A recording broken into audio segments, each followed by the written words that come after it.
Hey, everybody, it's Thanksgiving week, and I wanted to just offer a word of thanks to all of those of you who have subscribed and made this YouTube channel, if you will, into a community. And thank you all for your comments, your suggestions, and for your questions. Now, I'm going to answer a question today, and I may pick your question out of the hopper and answer it. So please look for my email address in the comments below and send me any of your questions, anything that you're working on.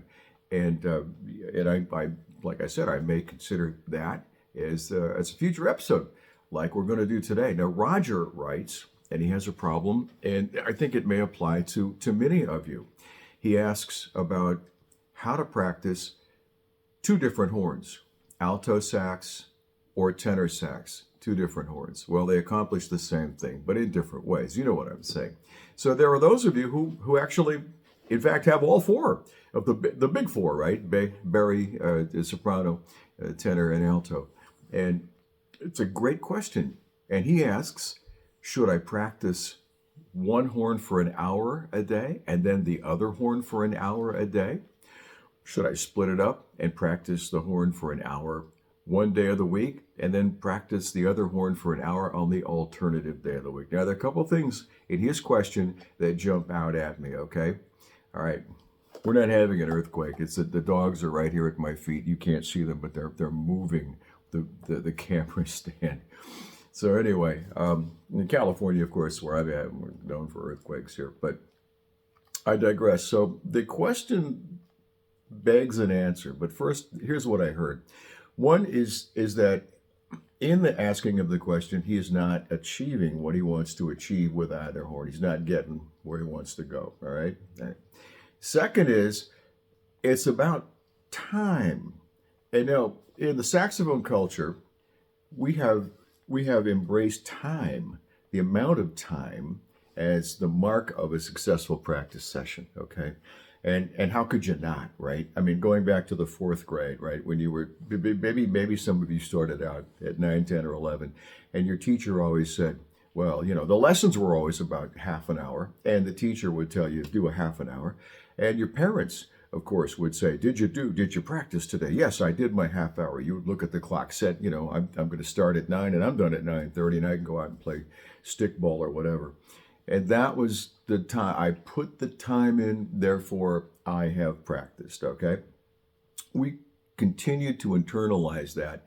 And as we study some of the greats, and I dislike keep going back to John Coltrane or Charlie Parker, but they're legendary players, and the examples of how they lived and how they practiced are easy to access, and many of you have, right? You've read the parts where Charlie Parker says he practiced 11 to 15 hours a day, and John Coltrane likewise was legendary, apparently, at just setting up and practicing for hours upon hours upon hours upon hours in a day. Many of the saxophone players that I have studied have said, yeah, when I was in college, I did 8 to 10 hours a day. Berkeley College, 9, 8 hours, whatever it is, And so we start to think that it's a function of time. Now, yes, of course, will you get better as you play? Yes. Pick the thing up every day. Make that a rule. Pick it up every day. Pick your thing, your horn, whichever one you get. Pick it up every day and make some music. But let's rewire how we think about practice and make practice a function of getting better at something, right? In other words, set a goal. Each practice, set a little goal for yourself, whichever horn it is, doesn't matter. Grab the horn and decide what it is you want to work on that day. Is it a scale? Is it an arpeggio? Is it memorizing ahead? Is it getting something for your recital or your audition? Is it your low C sharp doesn't start, it burbles, whatever. You got to fix these things. Is it your tone? Make your practice about that, all right? And I don't care which horn you pick up first. I got my tenor today, my alto. This is an Olds tenor. Olds tenor. They used to make band instruments. They make, I think they still do. It's a super old tenor. And I think it was a Martin stencil, so it was a lucky find for me. I know a lot of you will ask later, what the heck kind of tenor sax is that? Anyway, make it about doing something. Get something that you want to make and get better at. Now, a lot of us will sit down and just wank away for, a period of time by playing things that you already know, that you're already good at, or that you can do. Will that get you better? Well, yeah, it sort of gets you at what you're already good at.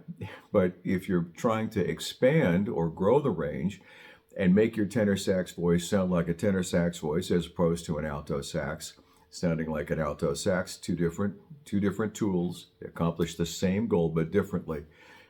Then you want to think about what exercises can you do in the amount of time that you have. All right. Now I know that for the most part, a lot of you coming here are not looking to go pro. In fact, some of you may not even want to ever play with other human beings. That's okay too. Some of you want to, get better at it and be able to jam and play freely with other people at the weekend jams or whatever it is.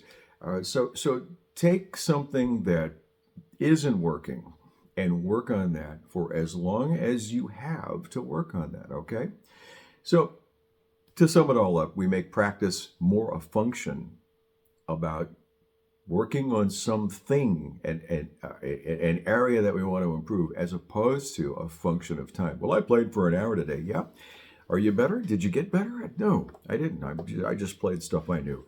Well, okay, that's really not going to move the ball forward. Okay, that's going to keep you're going to get better at where you're at, but you're not going to get better in growth. And then, if there's any questions that you have about anything that I'm rambling on about here, please find my email in the comments below. Okay, hit the subscribe button if this helps at all. And the YouTube algorithm people, whoever they are, they'd like you to show me a little love. Hit that love button if this helps you at all. Questions, I will answer them. So I hope you all have a blessed Thanksgiving week. You have all been a blessing to me. That's all I got. I'm going to take off. See you later.